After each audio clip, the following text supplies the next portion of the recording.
Hey guys, welcome back to Home Built, and in this episode I'm going to finish off mounting the steering rack into the car, and then I'm going to do something else.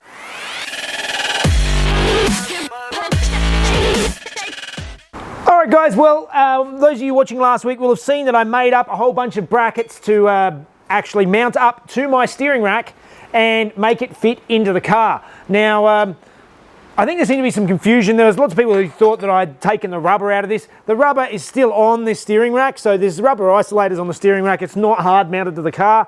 But I've got to go through, now that I actually have some more argon for the TIG welder, I'm going to go through and I'm just going to finish up welding up this bracket that I built, and then we can look at tacking it into the car.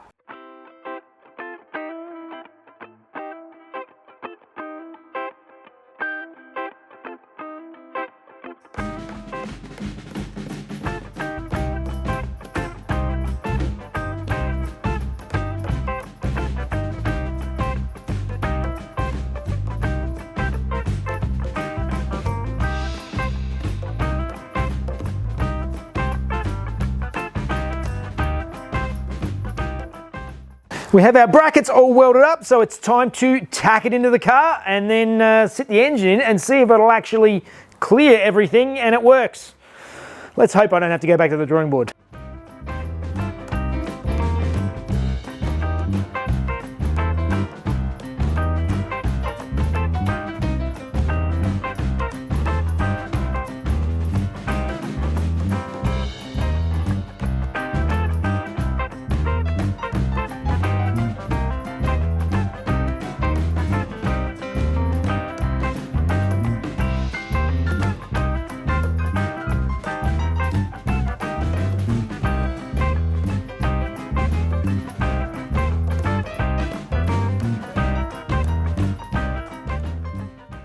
Okay, so we're mostly clear down here now. The main issue I have is that the rack is still too far that way. I need to bring it back this way because this part of the universal joint for the steering is actually touching this oil line here. So I can't clear that on the block. That's definitely a no-no. So I need to look at moving the rack further this way just by about 5 mil, and that will give me plenty of clearance to be able to use the car under all circumstances. It should be fine.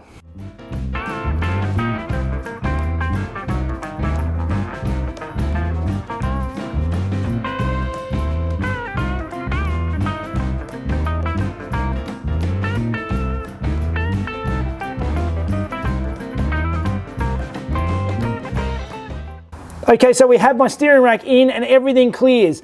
There's some very tight clearances in through here. I am going to have to do a little bit more clearancing around these brackets and change this nut back in here, but that all works. The rack, it all spins freely, and even when the bracket is facing away, I can fit my finger in behind there, so there's plenty of space. You also see that this is running pretty much vertically. That is something that some people showed concern about. Colin Byrne, who did this on his tarmac rally car, did a very similar thing and also had a pretty much vertical rack and didn't have any problems with binding or anything. It's going to be a reasonably couple of shallow angles up to the steering box or something like that. So less than 30 degrees. I think you need to keep it less than 30 degrees for a universal joint. So I think it should be fine. So let's move on to something else.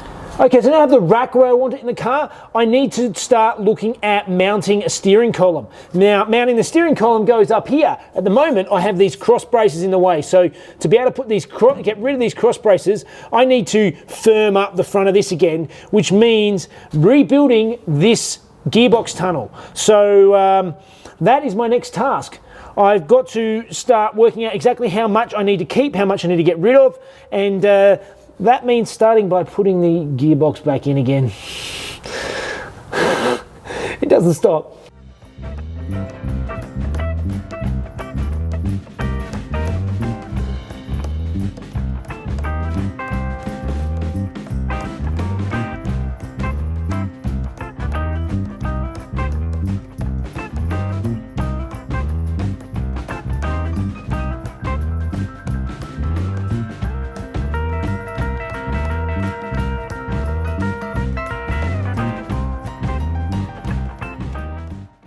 All right, so now I've gone through, I've cleaned up all around the outside of the tunnel, and many of you have seen that I've left this mitt in the middle. I could take it out, but it's given me a good basis to work from, so I'm going to leave that in there. Obviously, I'm probably going to have to trim it back to about here. I'm not going to worry about this end today. My main focus is going to be doing something about the bell housing cover.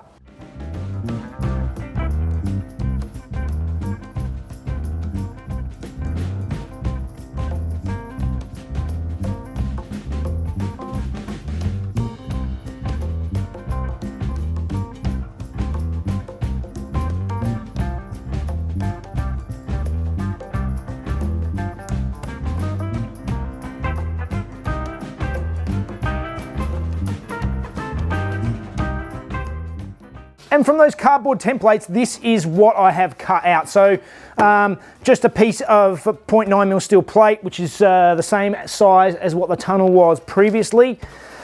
This is going to be folded up and welded in. I'll weld up this part here so that it all makes one nice solid structure, and it'll give it a bit more rigidity. This is going to be a nice piece. I'll start putting it in the car now and folding it and getting it perfectly into shape so that this is the right match for the tunnel.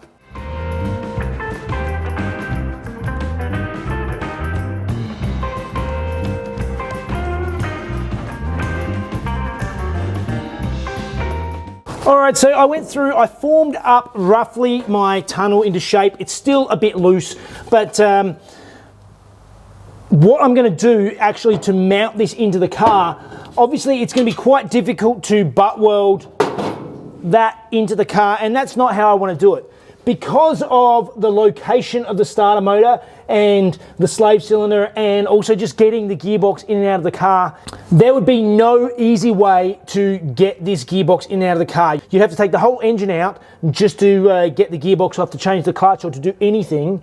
Despite being as tight as it is, I want to make it as easy as possible to work on. So what I've done is I've taken my cardboard template here, I've taken that of this existing tunnel. So I've got that shape, and what I'm going to actually do with my tunnel is I'm going to make it bolt in and bolt out.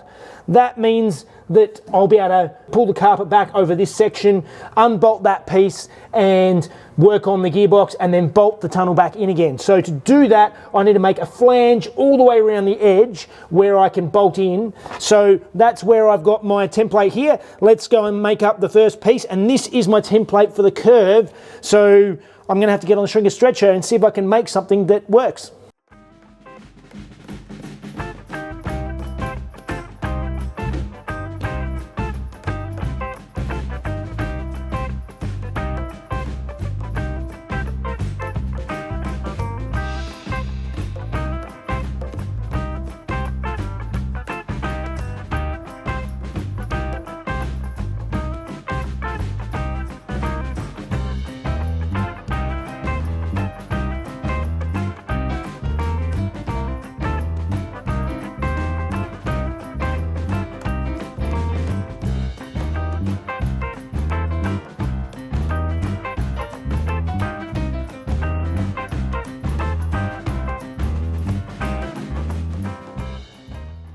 Well, that is all looking really nice. You've got a bulge here that nicely clears all of the starter motor, so I'm not going to get that shorting out against the tunnel. I've welded a couple of tabs on for the time being where I'm going to be able to attach it to. I've still got to finish doing more up here. I've got to do more in the engine bay side, but to do that I really need to get the engine out now, so that is going to take some more time that I don't have at the moment. So I think that'll have to be it for this week, and that means it's time for Fun Facts with Mrs. Jeff.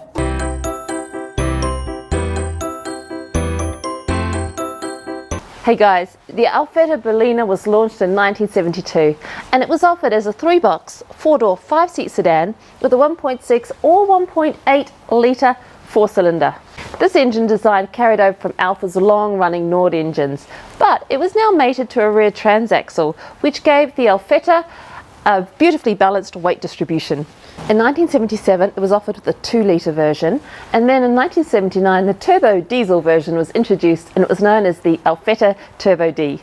In July 1982 the Quadrifoglio Oro, or gold cloverleaf in Italian, was introduced, and I know how much you guys love my Italian pronunciation. Thank you for all those helpful tips. This range topping model was introduced with things like electrically adjustable seats and was only available in a grey or brown metallic finish with a beige interior. It ceased production in 1984 after around 450,000 examples were produced during its 12-year run. All right, another slow progress day, but we're making progress. I've got the tunnel basic shape ready to go, but it's still going to take a fair bit of fettling. I've got less work done today because I was, as many of you know, I'm a firefighter and I was stuck back at a job this morning, so I couldn't get as much work done on the car. What is fettling? Fettling, just adjusting, tweaking. Because you make fun at me, so I'm just like, so, okay, well, you know, you're inventing words. Anyway, please like and subscribe if you haven't already. Yep, and join us on Patreon. Watch the videos a day early. Really helps. And there's been a few new guys joining lately, which has been really great, helping with things like getting the drop saw that we've got now, the bandsaw. So it all helps. All right, guys. See you next time. The Alfa Berliner was welcomed to the world 1972 with a 1.6 or 1.8 cylinder 5 litre 4-cylinder, but it was now mated to the transaction. This engine is let me do it again. Balanced. No. Wait. Let me do it again. See, if I had more time, I could actually memorise this and make it good. 450,000